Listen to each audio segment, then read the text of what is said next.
السلام علیکم ورحمۃ اللہ وبرکاتہ۔ سید مشرف علی شاہ کاظمی، التعلیم القرآن آن لائن اکیڈمی سے۔ سامعین کرام، ہمارا آج کا موضوع سورہ آل عمران ہے۔ آج ہم اس کی شان نزول، اس کی فضیلت اور اس کی تفسیر پر ہم بات کریں گے۔ آئیے ہم سورہ عمران کی ترتیب نزول اور اس کے محل کے بارے میں بات کرتے ہیں۔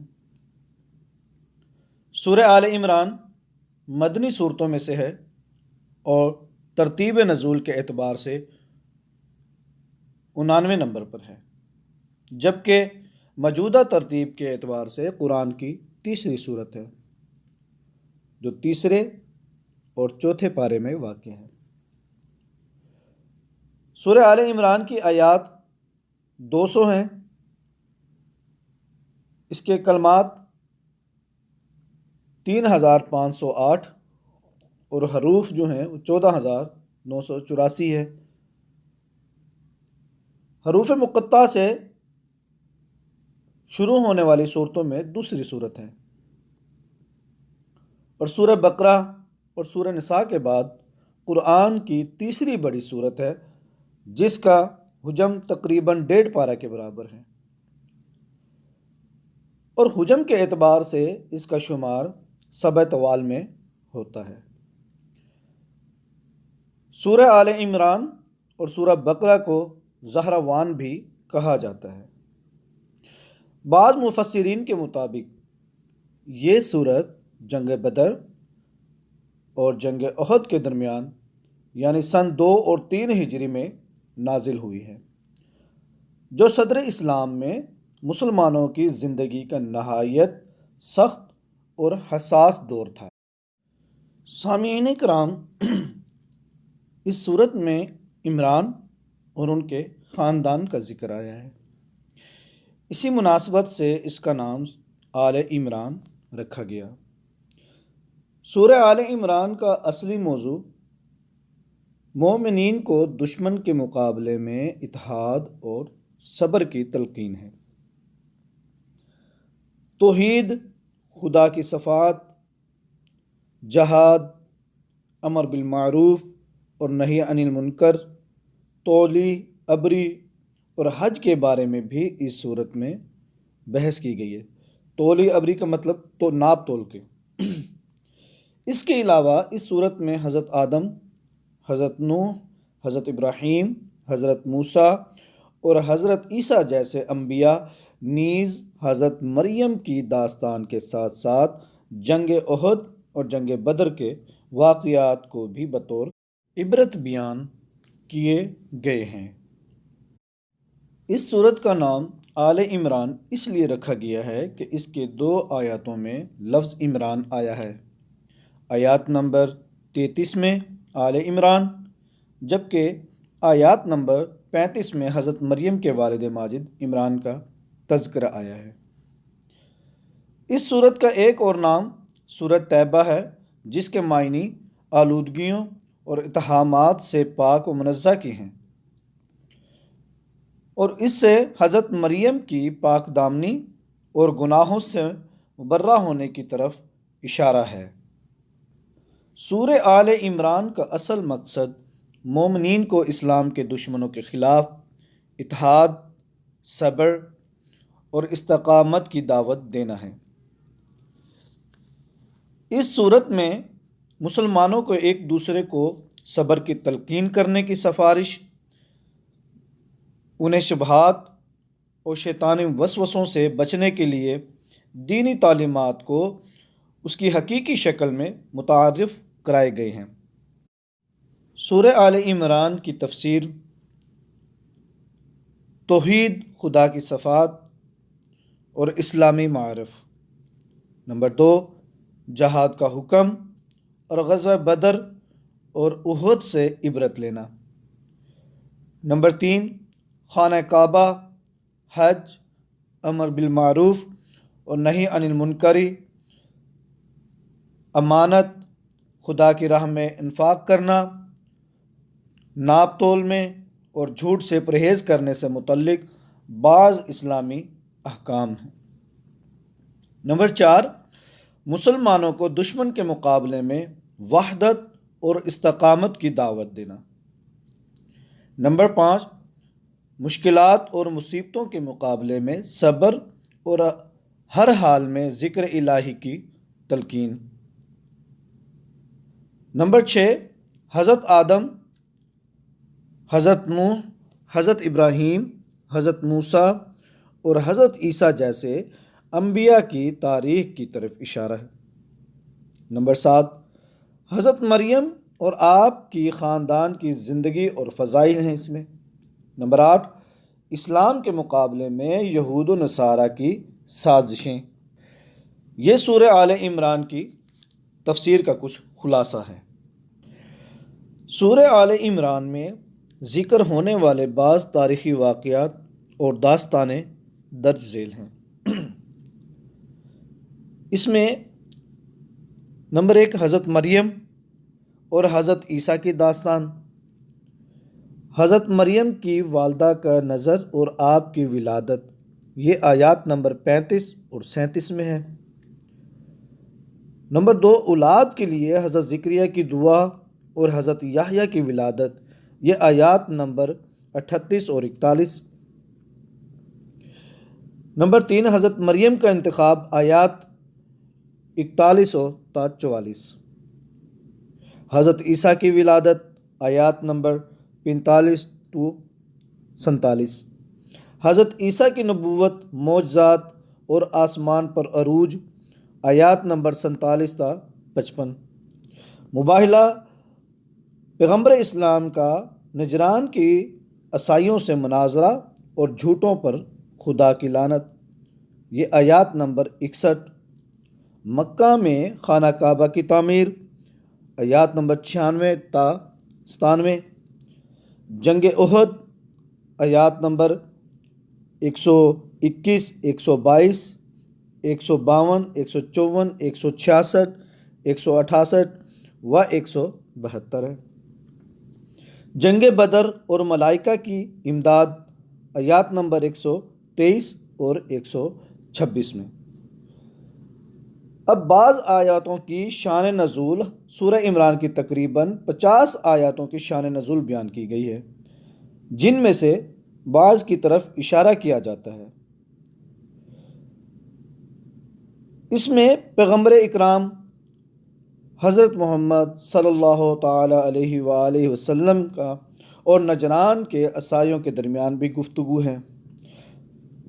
بعض مفسرین لکھتے ہیں کہ سورہ آل عمران کی پہلی 80 آیاتیں نجران کے عیسائیوں کے بارے میں نازل ہوئی، جن کی قیادت ان کے 3 بزرگان کر رہے تھے، جن کا نام عاقب، ایہم اور ابو حارثہ بن علقمہ ہے، جو پیغمبر اسلام سے گفتگو کرنے مدینہ آئے تھے۔ اس بیان کے مطابق یہ لوگ نماز عصر کے بعد پیغمبر اکرام کی خدمت میں حاضر ہوئے اور اسلام اور حضرت عیسیٰ سے متعلق بعض ہونے والی گفتگو میں پیغمبر اکرام کے دلائل کے سامنے جواب نہ دے سکے اور خاموش ہو گئے۔ اس گفتگو کے بعد سورہ آل عمران کی ابتدائی 80 سے زیادہ آیاتیں نازل ہوئیں۔ سامعین کرام، حضور علیہ الصلاۃ والسلام کا نجران کے وفد کے ساتھ جو گفتگو ہوئی اس کا خلاصہ یہ ہے۔ نجران کے وفد میں 60 لوگ شامل تھے، 24 ان کے شرفاء اور معززین تھے، اور 3 اشخاص ان کے درجہ کے تھے، یعنی ان کو سردار بنا کر بھیجا بات کرنے کے لیے۔ وہ 3 جن کا میں نے پیچھے نام آپ کو بتائے، ان میں ایک کا نام عاقب، دوسرے شخص کا نام ایہم تھا، تیسرے شخص ابو حارثہ بن علقمہ تھا۔ ان لوگوں نے رسول علیہ الصلاۃ والسلام سے بہت سے سوالات کیے اور حضور علیہ الصلاۃ والسلام نے ان کے جوابات دیے، یہاں تک کہ حضرت عیسیٰ علیہ السلام کے معاملے پر گفتگو چھڑ گئی۔ ان لوگوں نے یہ ماننے سے انکار کر دیا کہ حضرت عیسیٰ علیہ السلام کنواری مریم کے شکم سے بغیر باپ کے پیدا ہوئے۔ اس موقع پر یہ آیات نازل ہوئی کہ جس کو آیات مباہلہ کہتے ہیں کہ ان مثل عیسیٰ عند اللہ کمثل آدم خلقہ من تراب ثم قال له کن فیکون الحق من ربک فلا تکن من الممترین فمن حاجک فیہ من بعد ما جاءک من العلم فقل تعالوا ندعو ابناءنا وابناءکم ونساءنا ونساءکم وانفسنا وانفسکم ثم نبتہل فنجعل لعنۃ اللہ علی الکاذبین۔ بے شک حضرت عیسیٰ علیہ السلام کی مثال اللہ کے نزدیک آدم علیہ السلام کی طرح ہے۔ ان کو مٹی سے بنایا، پھر فرمایا ہو جا، وہ فوراً ہو جاتا ہے۔ اے سننے والے، یہ تیرے رب کی طرف سے حق ہے، تم شک والوں میں سے نہ ہونا۔ پھر اے محبوب، جو تم سے حضرت عیسیٰ کے بارے میں حجت کریں بعد اس کے کہ تمہیں علم آ چکا، تو ان سے فرما دو آؤ ہم بلائیں اپنے بیٹوں کو اور تمہارے بیٹوں کو اور اپنی عورتوں کو اور تمہاری عورتوں کو اور اپنی جانوں کو اور تمہاری جانوں کو، پھر ہم گڑ گڑا کر دعا مانگے اور جھوٹوں پر اللہ کی لعنت ڈالیں۔ حضور علیہ السلام نے جب ان لوگوں کو اس مباہلہ کی دعوت دی تو ان نصرانیوں نے رات بھر کی مہلت مانگی۔